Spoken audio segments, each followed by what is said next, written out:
ለወጣቶች ወሲያ የምሰጠው ተውቂሩ العلماء ገና ያልተገለጠልን ዒልሞች አሉ። አሁን ያወቅነ ሊመስለን ይችላል። ገና ነው።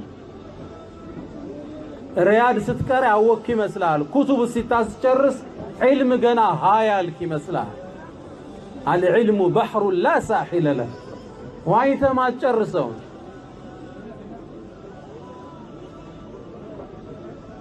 شوقي من إلى المسلات تواكب قطامي قم للمعلم وفيه تبجيلا كاد المعلم أن يكون رسولا أرأيت أعظم أو أجل من الذي يبني وينشئ أنفسا وعقولا إلى قم للمعلم لعلماء لاستماريوش قم اللاتشو وفيه تبجيلا لك أننا اللابساتشو كبر ستاتشو እንኳን ልትሰድባቸው ካደ المعلم أن يكون رسولا አስተማሪ እኮ ነብይ ሊሆን ምን ቀረውና هم رسول الله صلى الله عليه وسلم የመልእክተኛው መልእክተኞች እኮ ናቸው።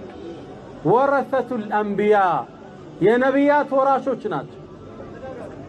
እነሱ ስታወርድ የወረሱትን ዒልም ዝቅ እንዳረክ ልናቅ ይገባል እላለሁ። ለወጣቶች ለማህበረሰቡ ልናከብራቸው ዒልም ልንወስድባቸው ይገባል። ሁለተኛ ለወጣቱ አደራ ምለው ወሲያዬ ያለ ዕውቀት ፈቷን መስጠት ውስጥ አንግባላል። አይደለም አንድን ሰው ከእስልምና የማስወጣትና የማስገባት هذا مشرك وهذا كافر وهذا مبتدع እንኳን እንዲህ አይነት ትላልቅ አጀንዳ ቀርቶ የፍቅሃዊ መስአላ እንኳን እናንተና ይመለከት አጀንዳው የዑለማዎቻችን ፈትዋ ከባድ ሻጢቢ ለዛ ነው ፈትዋ ማለት አንተቁመ መቃመ ነብይ ሰለላሁ ዐለይሂ ወሰለም የራሱል ቦታ ላይ ቁጭ ብለሃል ማለት ነው። ሸሪዓው እንደዚህ ነው ሸሪዓው እንዲህ አይደለም ማለት ነው። ከዚህም አልፎ ኢማም ኢብኑ አልቀይም ረህመቱላሂ ዐለይሂ الموقع عن رب العالمين ብለዋቸው ፈትዋ ሰጭ ሙፍቲ ማለት ስለ አላህ ብሎ የሚፈርም ማለት አንዳንድ ውል ስትግለዋወጡ ስለ ሃይደር ቢ ይፈርማሉ አይደል? እኔ ግልጽ ነው። ሙፍቲ ማለት እኮ ስለ አላህ ብሎ የሚፈርም ማለት ይህ ነው የአላህ ሸሪዓ ማለት ከባድ ደረጃ ነው። ወጣቱን አይመለከትም። እንኳን ሰዎችን ግሩፕ መስረተ ጥግ ልታደርሳቸው ምን አግብቶ አንተ نحن دعاة ولسنا قضاة እኛ ወደ ኸይር ተጣሪ እንጂ ዳኞች አይደለም። ለአህል العلم ለዑለማዎች ምን ሰጠው አጀንዳ ነው። አሁን ዛሬ ፈትዋ ነፃ የሥራ እድል ሆኗል።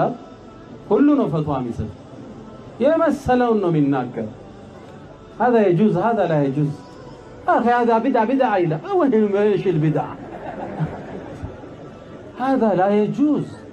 دقة العلم يفلقها بتلك ما يتفلقها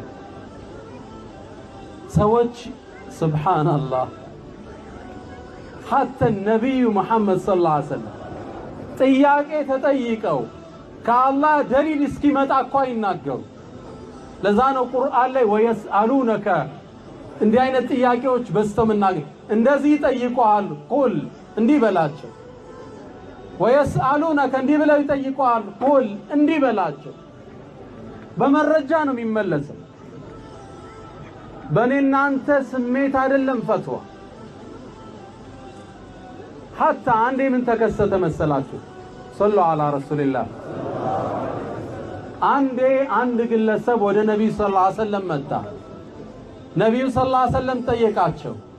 ነብዩላህ ሙሳ ዐለይሂ ሰላም ሹዓይብ ጋር ዐለይሂ ሰላም ቤት ሄደው ረፍት አድርገው ነበር። ከፍርዓውን ሸሽተው ወደ መድየን ወደ ሹዓይብ ሄደዋል። እርሱ ቤት ተቀመጡ። እርሱ ቤት እየሰሩ እንዲቀመጡ መስፈር ተቀመጠላቸው። ያ መስፈርት የሚለው ምንድነው? ሹዓይብ ልጄን አጋባሃለሁ ታገለግለኛለህ 8 ዓመት ግዴታ ነው 10 ዓመት ከቻልክ የሚል መመሪያ አስተላለፉ። ስምምነት ቁርአን ላይ በዚህ መልኩ ተጠቅሷል። ሰሃቢዩ ጨነቀውና ያ አላህ መልእክተኛ አላቸው ሰለላሁ ዐለይሂ ወሰለም ነቢዩላህ ሙሳ የትኛውን እድሜ ነው የሞሉት? 8ቱን ወይ 10ን አላቸው። ረሱል ሰለላሁ ዐለይሂ ወሰለም መልስ ሰጡት። ቃለ አንዚርኒ ሐታ አስአለ ጅብሪልን እስክጠይቀው ጠብቀኝ አለ። ጠበቁት። ጅብሪል መጣ። ጅብሪል ወይ ሙሳ አለይሂ ሰላም የቱን ነው የሞላው አሏቸው አለው። ጠየቁት ለጅብሪል። ጅብሪል ምን መልስ መለሰ? አንዚርኒ ያ ሙሐመድ ሐታ አስአለ አልዓሊም አልኸቢር፣ ታላቁን አላህን እስክጠይቅ ጠብቀኝ አለ። አያችሁ ወጣቱ ረሱል ከጅብሪል ይጠብቃሉ።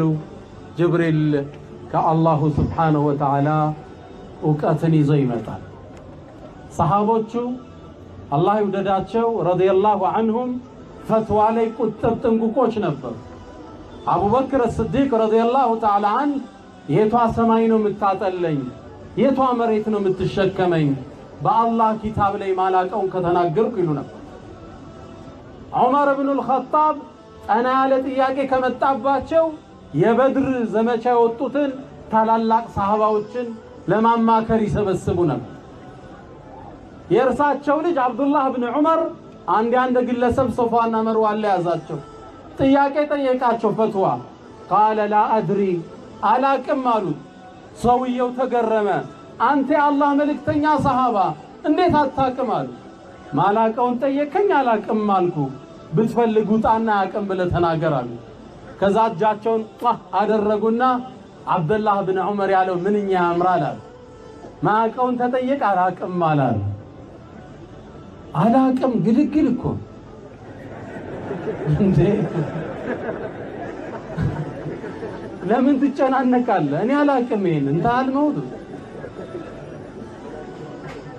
ማታቀው አኢማዎችንም ብንወስድ የአራቱ መዝሀብ ባለቤቶችን እነ ኢማም አልሻፊዒ፣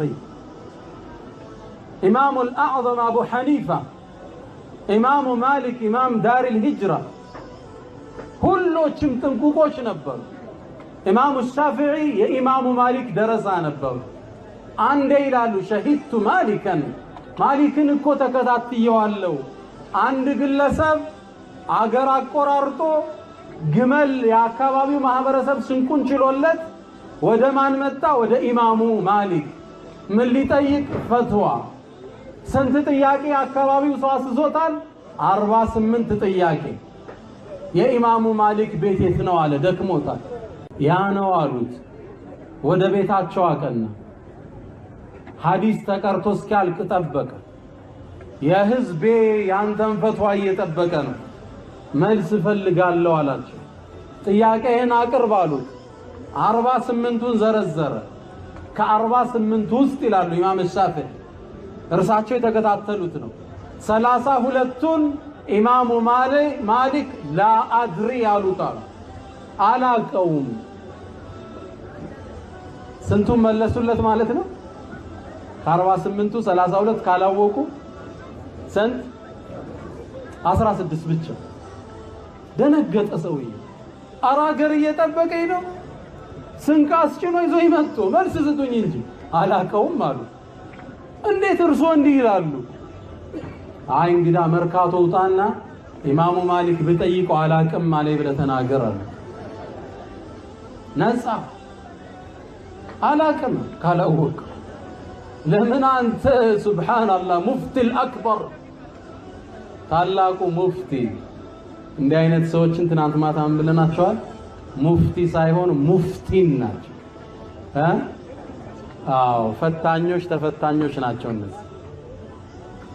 አላ ኩል ሐል እማናቀውን ነገር አናቅም የማለት ወኔ ይኑረን። ፈትዋ ውስጥ እጃችን አንክተት። እኔ ለወጣቱ በተለይም ደግሞ ዛሬ ለተመረቁት ተማሪዎች ወሲያ የምሰጠው ፈትዋ ላይ እጃችን እናንሳ። ፈትዋን ለማን እንተው? ለዑለማዎቻችን። እስኪ ለነሱ አንዴ ተክቢራ። አላሁ አክበር፣ አላሁ አክበር። አው ኢንሻአላህ ምንጩን ውሃውን ወደ ምንጩን መልሰው ከነርሱ ፈትዋዎችን እንጠይቅ ኢንሻአላህ። የወጣቱን አባባል ወደ ኋላ እናርገው እንደ ማህበረሰብ የምመክረው አንዴ በታሪክ ምን ተከሰተ መሰላችሁ? አንድ ግለሰብ በጣም ሁሉን ነገር አውቃለሁ የሚል ወጣት ነበር አለ። ወጣት ዓሊም ነኝ የሚል ምንም ነገር ተጠይቆ አላቅም ብሎ ያውቅ ስለምንም ነገር። ከዛ ወጣቶቹ ደነገጡ። ይሄ ሰው ትውልድ እያጠፋ ነው፣ እንዴት እንረመው አሉ። አይ እንግዳ የሆነ ቃል እንፍጠርና ፈትዋን ጠይቀዋል። ቃል ፈጥረው ከዛም እንደምንም ተፈላሰፉና አንዲት ቃል ፈጠሩ። እቺ ቃል ምን ትላለች መሰላችሁ? ኺንፊሻር ትላለች። ይሄ ቃል በቃሙስ ውስጥ የለም፣ በቋንቋው በዲክሽነሪ ውስጥ ግን ምንም ነገር አላቅም ስል እንደማይል ስለሚያውቁት ሊጠይቁት መጡ። አቀረቡለት። ያ ፈዲለቱ ሸይኽ ያ ፈዲለተ ሸይኽ እንዴት ነው ኺንፊሻር ማለት ምንድነው አሉ።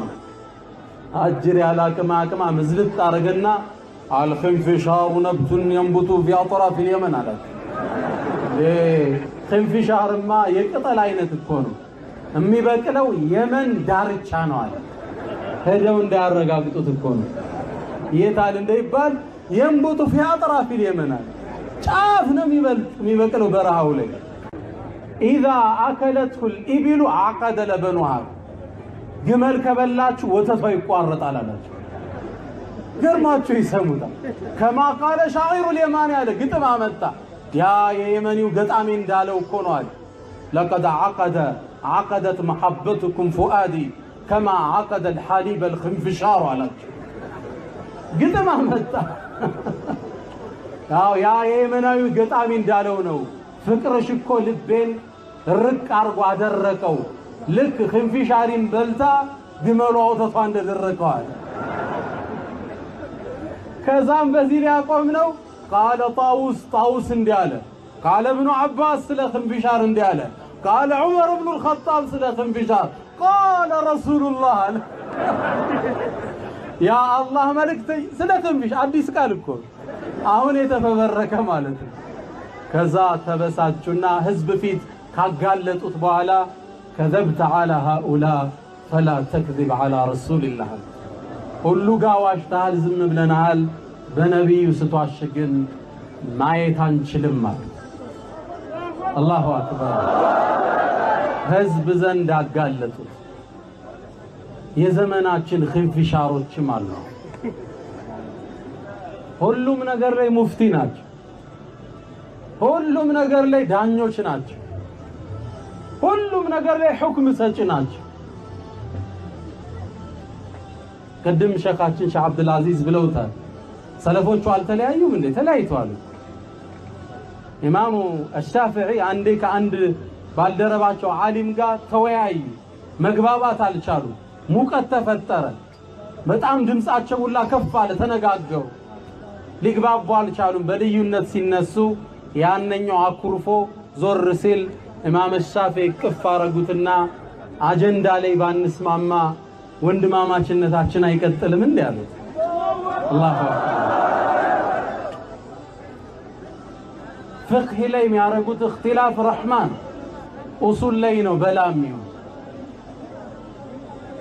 እና ወሲያ ለጠለባ ለወጣቶች አደራ ምለው ሐቂቃ የዘመናችን ትልቅ በሽታ ስለሆነ ማንነቱን አታቀውም። በፌስቡክ ጀርባ ይደበቅና ፈትዋ ነው የሚሰጠው። ከላይ እስከታች ዑለማውን የሚመደብበት ቦታ አለ እና ወጣቶች ተቁላህ አላህን እንፍራ። እቺ ጣታችን ነገ ትጠየቃለች። ሐቂቃ እቺ ከጀርባ ሆነ ምንጨቋቁናት የሞባይል ፎን ነገ ትጠየቃለች። ሁሉም ይጠየቃል። አልታወቅንም ብለን የምንሰራቸው ስተቶች ትውልድ ያጠፋሉ። ሌላው የመጨረሻ ወሲያ የምሰጣቸው ለወንድሞቼ ሙጃሃዳ ዒልምን ለማግኘት ምን ይፈልጋል? ትግል ይፈልጋል። ከፊት ለፊታችን ያሉ ዓሊሞች እንዲሁ ዝም ብለው በህልም የቀሩት ዒልም አይደለም። ትግል አልገው ለፍተው ቀሪያ ብለው ዙረው ቤተሰብን ጥለው ተሰደው በየገጠሩ እድሜያቸውን ያሳለፉበት ዒልም ምን ይፈልጋል? ሙጃሃዳ ትግል ይፈልጋል። እውቀት ዝም ብሎ አይገኝም። ኢነማ العلم بالتعلم ሌት ተቀን ተምረን የምትደርስበት እና አደራ እምለው በተለይ ወጣቶቹን ዒልም ላይ እንበርታ፣ እንጠንክር። ቋንቋው ነህው ሰርፉን እንቅራው ኢንሻአላህ። አላህ ያበርታን ኢንሻአላህ። ኢማም ሻፊዒ ረዲየላሁ ተዓላ ዐንሁ አንዴ ኢማሙ አሕመድ ቤት ራት ግብዣ ተጠሩ። ራት ግብዣ ተጠርተው ኢማሙ ሻፊዒ ቤት ውስጥ እንደገቡ ጥሩ ራት ቀረበ። ራት ቀረበ። ኢማም ሻፊዒ እንደዛ በልተው አያውቁም። ትንሽ በዛ አድርገው በሉ፣ በደንብ ሆዳቸው እስኪሞላ። ይሄን ክስተት ቤተሰብ የኢማሙ ማሊክ ሴት ልጅም ትከታተላለች። ከዛም ቆዩና ለምኝታ ተለያዩ ከኢማሙ አሕመድ ጋር። ሲለያዩ ኢማሙ አሕመድ ውስጥ ገቡ የራሳቸውን ሶላት። ኢማሙ ሻፊዒ ግን ተኙ እንቅልፋቸው። ከዛም ሱቢ አዛን አለ፣ ወጣው ሄዱ ሶላት ሊሰግዱ። ይሄን ክስተት ሶስቱን ክስተት የኢማሙ አሕመድ ልጅ አይታ ገርሟታል። ከመስጂድ ሲመለስ አባቷ ኢማሙ አሕመድ ያ አበቲ አለችው፣ አንተ አባቴ ይሄን ነው እንደ ሻፊዒ ያልክ ምታደንቅልን? ሶስት እኮ ስተት አገኘውባቸው አለች። ማን ላይ ወጣቶች? ኢማም ሻፊዒ ላይ። ልጄ ምንድነው አሏት። እኮ ይሄን አይደል ምታደንቀው? አዎ አሏት። ኢማሙ አሕመድ በጣም የሚገርመው 40 ዓመት ሶላት አልሰገድኩም ለሼኼ ለኢማሙ አሻፊዒ ዱዓ ያደረኩ ቢሆን እንጂ ይላሉ። 40 ዓመት እንዲህ በጣም ሲያወሷቸው ሲያይ ልጃቸው አብዱላህ የሚባለው ተገርሞ ያ አበቲ ይሄ ሻፊዒ የምትለው ሰው ማን ነው አሉ። ቃለ ያ ቡነየ አንተ ልጄ ካነ ሻፊዒዩ ከሸምሲ ልዱንያ ወከልዓፊየቲ ልናስ። ሻፊዒ ቀላል መሰለህ እንዴ? ለምድር እንደ ፀሐይ ለሰው ልጆች እንደ ጤንነታቸው ነበር አሉ። አላሁ አክበር። ደረሳ ሸኹን ሲገልጽ፣ አሁን ደግሞ ያለመታደል ደረሳ ነው ሸኹ የሚያወግዝ። ሶስት ስተት አይቻለው መልስ ስጠኝ አለች የኢማሙ አሕመድ ልጅ ለኢማሙ አሕመድ። እሱ ምንድነው? አንደኛ አለች ይሄ ሻፊዒ ያልከው ሰው ራት ቀርቦለታል፣ ግጥም አድርጎ ነው የበላ፣ አላተረፈም ማለት ግልጽ ነው። በደንብ ተመገበሳ አለች የአባቷን ዙህድ ስለምታውቅ። ሁለተኛ ተሐጁድ ይሰግዳል ብዬ ነበር፣ ደእቡ ሳሊሒነ ቀብለኩም ተብሏል። ኢማሙ ሻፊዒ የሚያህል ትልቅ ሰው እንዴት ተኝቶ ያድራል? ሁለተኛ ጥያቄ። ሶስተኛው እሳ ምንድነው ልጄ? ሶስተኛው ደግሞ ሱቢ ያለው ዶህዶ ነው ይሰዋል። ግልጽ ነው። ከዛ ኢማሙ አሕመድ ምን ያድርጉ? ወደ ኢማሙ ሻፊዒ ይሄዱ። ያ ኢማም አሉ ልጄ ሶስት ጥያቄ አቅርባለች መልስ አለ አሏቸው። አዎ ምንድነው አሉ። አንደኛ ራት በደንብ ተመግበሃል የምትባለው አሉ። አዎ ካንተ ቤት የተሻለ ሐላል ማገኝበት በት የለም ብዬ አካሌን በሱ ልምላው ብዬ ነው አሉ። አላሁ አክበር። ታዲያ ለሊት ተሐጁድ ሳሰግድ ደግሞ አድረሃል ይባላል አሏቸው። አዎ ተኝቼም ያደርኩት እንቅልፍ ባይኔ ዞር አላለም። አንዲት የነብዩ መሐመድ ሰለላሁ ዐለይሂ ወሰለም ሐዲስ አስታውሼ እሷን ሳስተነትን ያደርኩት። ሐዲሷ ምንድናት? ያ አባ ዑመይር ማዛ ፈዓለት ኑገይሩ ሚል ሐዲስ ረሱል ሰለላሁ ዐለይሂ ወሰለም ወደ መስጂድ ሲሄዱ አባ ዑመይር ብለው የሰየሙት ሕፃን ልጅ አለ። ሚጫዎችባት ኑገይር የምትባል እርግብ አለች። እሷ ሙታበት አዝኖ ተክዞ አዩት። ረሱል ሊያጽናኑት ነብይ ናቸው። ሕፃኑን በርከክ ብለው ያ አባ ዑመይር ማዛ ፈዓለት ኑገይሩ ምን ተፈጠረ ያጽናኑት ነው። ይሄ ሐዲስ አለ። ይሄ ሐዲስ ግን ምን አስተምሯለሁ ብለው ፍቅህ ማውጣት ጀመሩ። አንደኛ አሉ ትልቅ ለካ ትንሽን ዝቅ ብሎ ሰላም ይላል ማለት ነው አሉ። አንድ ሁለተኛ ሕፃን ልጅን አባ ፉላን ማለት ይቻላል ማለት ነው አሉ። ሶስተኛ አሉ እርግብን ለካ ለልጆች መጫወቻ መግዛት ይቻላል። አራተኛ አሉ እንዲህ ያወጡ በአንድ ሌሊት ውስጥ 1000 አስተምህሮት ከአንድ ሐዲስ አወጡ። አላሁ አክበር። ሙሉ ሌሊት ሙጃሃዳ ዒልም ትግል ይፈልጋል። ታዲያ ሱብሂ ያለው ውዶ እንዴት ሰገድ ካላሉ መች እንቅልፍ መጥቶኛል የኢሻ ውዶ ነበረኝ ወደ ሶላት።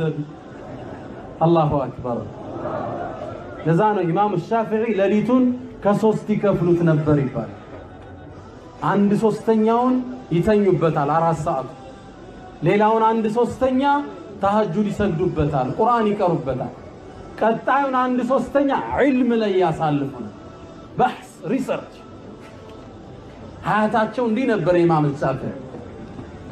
አላህ ታዲያ ወላ ኑዲዑ አጅረ መን አሕሰነ ዐመላ ብሏል። ስራቸውን አልጣለውም። ይሄው ዛሬ እኛ መሃል ስማቸው ከ1100 ዓመት በኋላ ይወሳል። አላህ የጀነት እሳቸው ጋር ይሰብስበን ኢንሻአላህ። ወጣቱ ጋር ያለኝ ምክር ምንድነው? ሙጃሃዳ ትግል ይፈልጋል። እንበርታለን። ኢስሐቅ እብኑ መንሱር የሚባለው ታቢዒን ወይም አትባዑ ታቢዒን ውስጥ ያለ ነው። የኢማሙ አሕመድ ደረሳ ነበር ይባላል። ይህ ግለሰብ ከኹራሳን አገር 7 ዓመት ሐዲስን ቀርቶ ወደ አገሩ ሲመለስ ከባድ ዶፍ ዝናብ መጣ። ሐዲስ ቀርቶ የጻፈው መጽሐፎቹ እጁ ላይ አሉ። እነዚህም መጽሐፎች ዝናብ መጥቶባቸው እነሱ ደግሞ እንደኛ አይደለም የሚጽፉበት ቀለም ይለቃል። ከነካው ዝናብ እንዳይመታበት ደብተሩን ሆዱ ውስጥ አቀፈና ጀርባውን ለዶፍ ዝናቡ ሰጠው። ተመልከቱ የከፈሉትን ክፍያ። ዒልሙም በጠንካራ መሰረት ላይ ነው ጥለውት የሄዱት። ለያይተውልን ባባ በጅተውልን ነው የሄዱት። እኛ መቅራት ብቻ ነው። ያ ዶፍ ዝናብ ወረደበት፣ እንደምንም አገሩ ገባ። ይህ ዓሊም ኢስሐቅ እብኑ መንሱር ከዓመታት በኋላ አለፈ፣ ሞተ። ልክ እንደ ሞተ ረጁሉ ሚነ ሳሊሒን አንድ ደግ ወዳጁ በህልም አየው። ጠየቀው፣ ያ ኢስሐቅ አለው፣ ማዛ ፈዐለ አላሁ ቢክ፣ አላህ በአንተ ላይ ምን ውሳኔን ወሰናል? ቃለ ገፈረ ሊ አለ፣ ማረኝ እኮ አላህ። በምን ማለ? ቢለይለቲል መጠር፣ በዛች በዝናቧ ሌሊት ዒልምን እንዳይበሰብስብኝ ዒልሙን ሆዴ ውስጥ ከትቼ ጀርባዬን ዝናብ ባስመታዋት ሌሊት ለእውቀት የከፈትከው መስዋዕትነት ነው ብሎ አላህ በዚህ ማረኝ ይላል። ስለዚህ ወሲያ ምንድነው? ወጣቶች ዒልም የሳምንት አይደለም፣ ኪታብ ኡሱሉ ሰላሳ ላይ አይደለም የሚቆመው፣ ሪያድ ላይ አይደለም የሚቆመው። የኢስላም እውቀት ሰፊ ነው። ወጣቶች እንበርታ እላለሁ። አላህ በሰማነው የምንጠቀም ያድርገን። ኢንሻአላህ ፕሮግራሙን ለቀጣዩ ፕሮግራሞች እተዋለሁ። ብዙ ምለው ይኖረኛል። ሌላ ጊዜ በአላህ ፍቃድ ቃል ገብተናል መጠን እንዘይራችኋለን። አላህ በሰማነው የምንጠቀም ያድርገን። ኢንሻአላህ ደግመን ደጋግመን እንዘይራችኋለን ያድርገን። ኢንሻአላህ የተከበረችውን ሀገር አላህ ለተሻለ ነገር ያብቃት። ረመዳናችንን አላህ የተባረከ ጥሩ ወር ያድርግልን። ረመዳንን በፍቅር ምንካከላው አላህ ያድርግልን። የሰላም ጾም አላህ ያድርግልን። ወሰለላሁ ወሰለም ወባረከ ዐላ ነቢይና ሙሐመድ። ሰላም አለይኩም ወራህመቱላሂ ተዓላ ወበረካቱ። ወዐለይኩም ሰላም ወራህመቱላሂ ወበረካቱ። አላሁ አክበር፣ አላሁ አክበር።